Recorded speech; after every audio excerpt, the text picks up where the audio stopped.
Le livre Le Canada, lieu de rencontre, lieu de conflit est paru en novembre dernier chez Septentrion dans la collection Aujourd'hui l'histoire avec.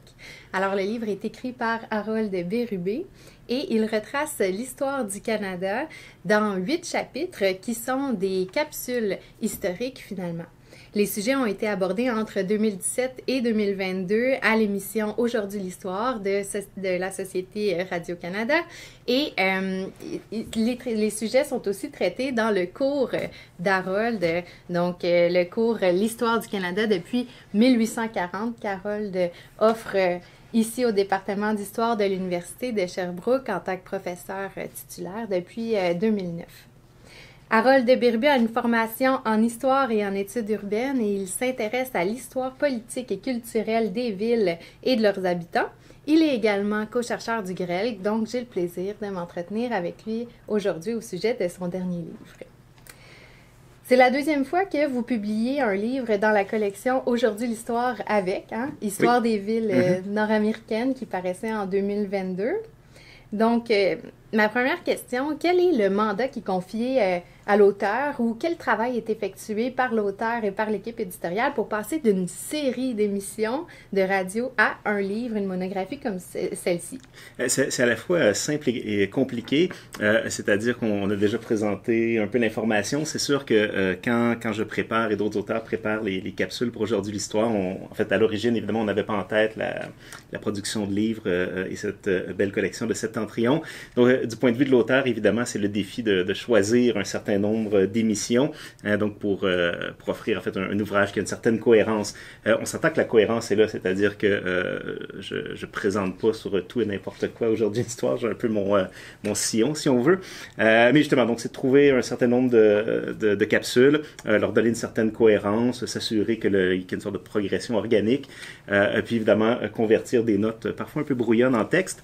Du point de vue de l'éditeur, quand même, et je dois lever mon chapeau à Septentrion, le travail, évidemment, il y a la mise en page pour ceux et celles qui choisiraient de lire l'ouvrage, et j'espère qu'ils seront nombreux, nombreuses. Donc, ce sont des ouvrages qui sont quand même richement illustrés, des illustrations en couleur, donc il y a un travail de mise en page, de recherche iconographique là, qui est fait par l'éditeur, en particulier donc Catherine Ferland, qui est vraiment très chouette.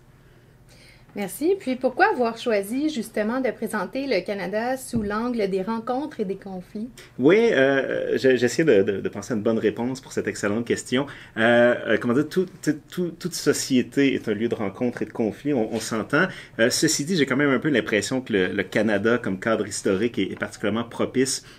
C'est un espace qui a été tout au long de son histoire un carrefour de croisement, population autochtone, colonisation française, anglaise, l'immigration. Puis à ça s'ajoutent tellement de couches, les tensions entre les différentes régions du pays, entre le fédéral et le provincial, la proximité aux États-Unis, les rapports avec la Grande-Bretagne, la France. En fait, le Canada est un lieu où se rencontrent, se croisent, pas toujours de manière très sereine, toutes sortes de groupes d'idées, etc. Donc ça me semblait être un thème riche, porteur et qui reflétait bien l'histoire du Canada. Puis, il y a 8 grands moments historiques qui sont abordés dans l'ouvrage. Ce sont souvent des aspects plutôt méconnus de l'histoire canadienne, en tout cas pour les non-initiés comme moi. Donc, par exemple, les British Home Children, ou encore l'importance relative du Ku Klux Klan au Canada, la grève de Winnipeg en 1919. Pourquoi avoir choisi ces moments-là en particulier, là, qui sont bien sûr aussi des capsules d'édition? Oui. Deux raisons peut-être, si j'avais à justifier ce choix. Ce serait quelqu'un qui regarderait la table des matières verrait que le Québec est assez peu présent. Il y a un chapitre consacré au Québec et il porte sur le regard que porte sur le Québec en fait un couple de sociologues américains, canadiens, anglais. Donc il y a un peu de ça, cette idée de sortir du Québec. Vous l'avez dit tout à l'heure, c'est en partie inspiré de l'enseignement, en fait le cours d'introduction que je donne à l'histoire du Canada. Et une des choses que j'ai choisi de faire, c'est de décentrer un peu les étudiants par rapport au Québec. Souvent, quand ils prennent ce cours-là, les étudiants ont l'impression d'avoir déjà entendu ça encore et encore au secondaire, pas au cégep. Et c'est pas tout à fait vrai. Généralement, ils connaissent assez bien l'histoire du Québec, mais c'est parfois frappant pour eux comment l'histoire du Canada, et ici, c'est pas une sorte de cri du cœur fédéraliste, hein, mais ils connaissent moins bien l'histoire du reste du Canada que l'histoire de l'Égypte ancienne, parfois. Donc, j'essaie de les amener ailleurs puis de leur montrer un peu ce qui se passe dans le reste du pays. Donc, il y a ce premier élément, sortir un peu du Québec. Le deuxième élément, c'est effectivement de trouver des épisodes qui permettent de synthétiser des questions plus larges. Donc, par exemple, la grève de Winnipeg, ben, c'est une conflagration syndicale majeure qui se passe sur quelques semaines, mais en même temps à travers laquelle on comprend tellement de choses sur ben, les rapports de pouvoir entre patronat et ouvriers à l'époque, les difficultés de la syndicalisation, la dynamique très particulière de l'Ouest canadien sur ces questions-là. Donc, c'est ça, c'est trouver des épisodes qui, en peu de jours de temps ou dans un espace très circonscrit, permettent d'illustrer donc des thématiques plus larges de l'histoire du Canada. Et je dois dire que c'est franchement réussi, justement, le décentrement là, hors Québec. Oui. Moi, ça m'a frappé.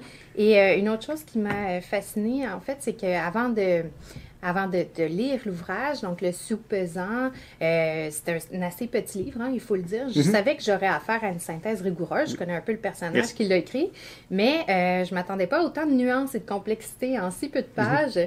Et dans le même ordre d'idée là, de ce dont vous venez de parler, il y a un jeu de focale assez intéressant. On aborde des questions très complexes de l'histoire canadienne à partir souvent d'angles assez précis. Là, par exemple, vous avez touché une touche mot du chapitre sur les sociologues Everett Hughes et sa femme Hélène McGill. Exact. Donc, deux sociologues importants dans les années 30 et 40. C'est mon chapitre préféré. Dans ce chapitre, vous abordez des questions excessivement complexes comme les rapports des Canadiens français au passage de la modernité à l'industrialisation à Drummondville. Donc, quelque chose d'assez précis pour l'histoire d'un couple, donc, mais pour aborder des questions vraiment très complexes et même le développement de la sociologie au Québec.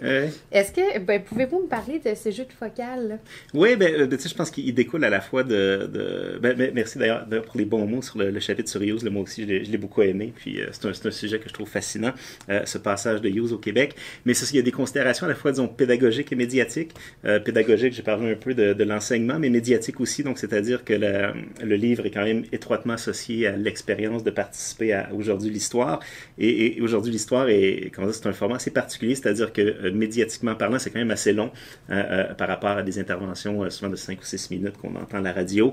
C'est pas le cours magistral de 3 heures, on s'entend, mais 17-18 minutes, c'est pas une éternité, mais c'est très long à la radio. Donc, on nous laisse quand même pas mal d'espace. Mais c'est ça, pour un prof habitué à avoir son 3 heures de magistral, c'est quand même assez restreint. Donc, ça nous force, en fait, d'une certaine manière, à chercher ce genre d'épisodes, ce genre d'événements, de personnages qui permet de télescoper, qui permet de mettre le plus de choses en peu de temps possible. Ceci dit, après chaque enregistrement d'Aujourd'hui l'Histoire, comme tout bon historien, j'imagine, là, on est tourmenté par toutes les nuances qu'on n'a pas faites, les détails qu'on a oubliés.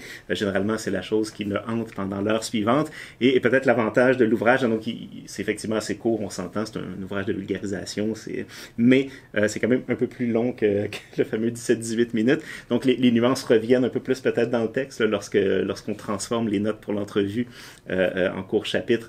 C'est ça, c'est le plaisir de ramener toutes les nuances auxquelles on pensait, de se soulager la conscience médiatiquement parlant. Ça me va. Donc, merci Harold d'avoir répondu à mes questions. Je rappelle que l'ouvrage Le Canada, lieu de rencontre et de conflit est paru récemment chez Septentrion. Merci.